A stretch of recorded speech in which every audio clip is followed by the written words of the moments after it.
Hello students, hope you are all doing good.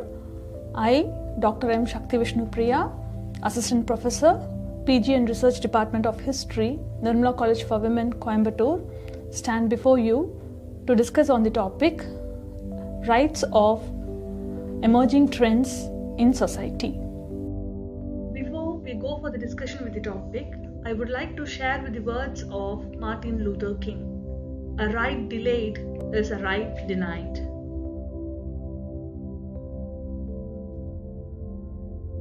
All human rights are indivisible.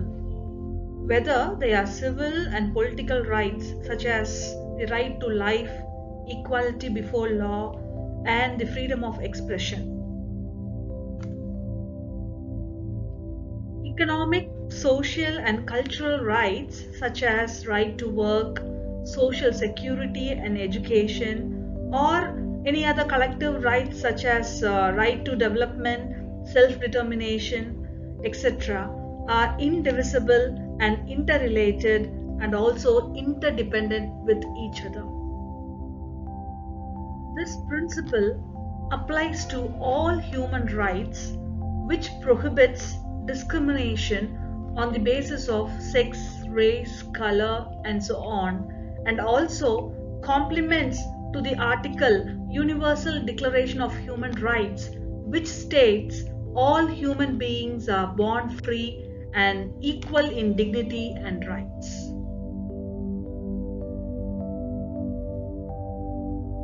Women and girls.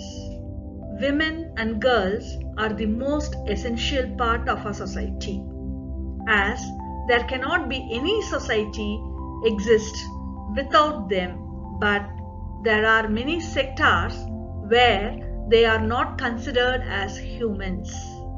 The scenario in the developing countries is quite different, as the society is changing day by day, and as we are adopting each other cultures, and in a modern era they are getting aware of about their human rights, and they are in more disadvantageous position due to abject poverty, other social, cultural and derogatory customary practices adopted in each country.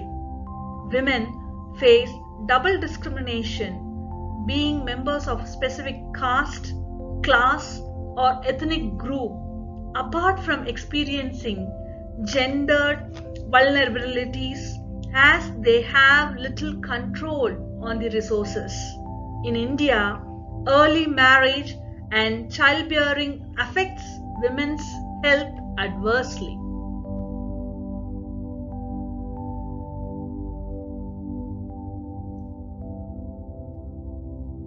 Marginalized groups. Every society is curtailed with different groups, and every group has its own rules, regulations, and norms. These norms can be understood as things which act as structural barriers, giving rise to various forms of inequality. The concept of structural discrimination can be understood as the rules, norms, the approaches, and the behavioral institutions that amounts to certain obstacles for subordinate groups to access their equal rights and opportunities. In India, members of gender, caste, class, and ethnic identity practice structural discrimination as an impact on their health and access to health care. Among the marginalized, including the scheduled caste and tribes, and also the most vulnerable were the women, children, aged, those living with AIDS, mental illness and disability.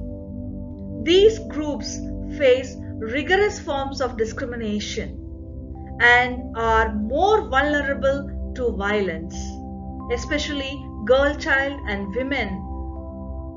They mete out early marriage, trafficking, forced prostitution, and other forms of exploitation, which are reportedly high among them.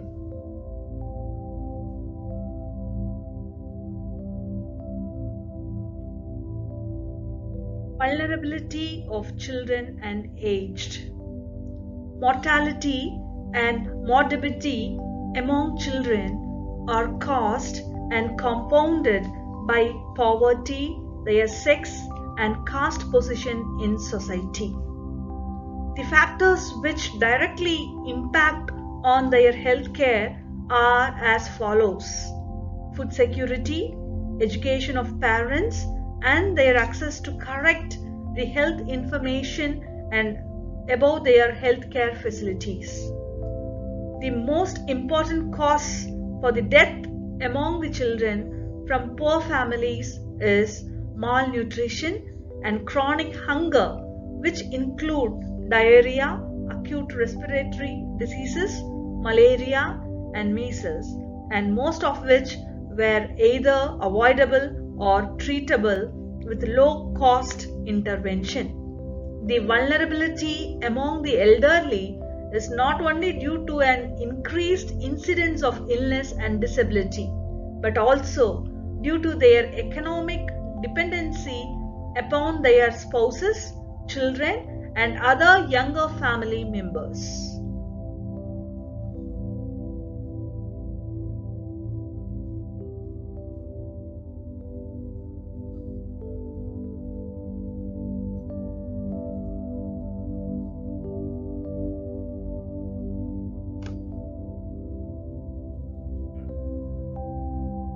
Disabled, no, differently abled.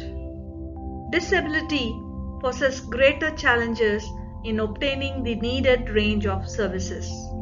Persons with disabilities face several forms of discrimination and have compressed access to education, employment, and other socio-economic opportunities. The percentage of disabled inhabitants to the total inhabitants is about 2.13%. There are two broad categories of disability. One is acquired, which means disability acquired because of accidents and medical reasons. And the other one is disability since the origin of birth. The disabled face various types of barriers while looking for access to health and health services. Especially women, children, and aged are more vulnerable and needed more attention. The other area of concern is the mental health of women and the elderly. There is social stigma attached to mental illness. Women with mental illness are subjected to physical and sexual abuse both within families and the institutions. So, additional efforts based on respect for international human rights standards are needed, including knowledge sharing aiming to highlight and replicate successful practice.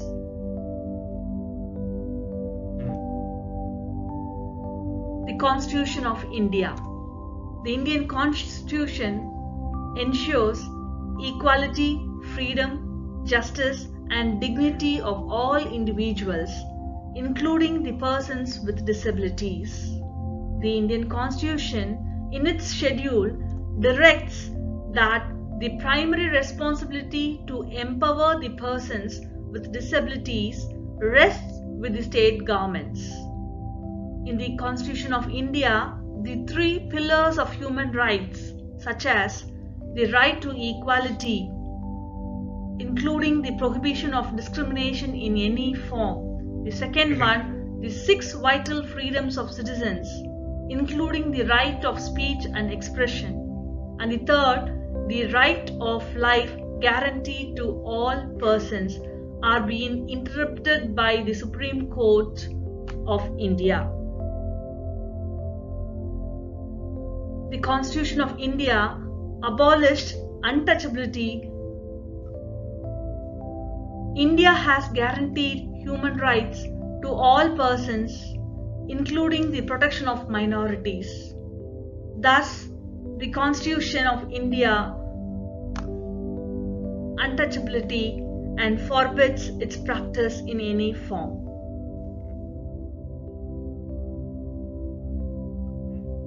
People in the society or community need human rights and human duties. The people need to update about their rights and responsibility, law and practice of social action, which helped in reducing conflict and amicable peace process. The local civil society organizations, including NGOs and media persons, should take up responsibility to create a culture of human rights in society. The non-government organizations and local media should focus on youth community and prepare them as citizen journalists and human rights volunteers. Individuals have to play a constructive role in taking up issue of human rights, fact-finding, documentation, and media advocacy. Overall, the mass movement for cause of human rights and concern for each and every one is the responsibility of individuals, youths, media, and voluntary organizations towards public education and awareness, which works as a part and parcel of human rights itself.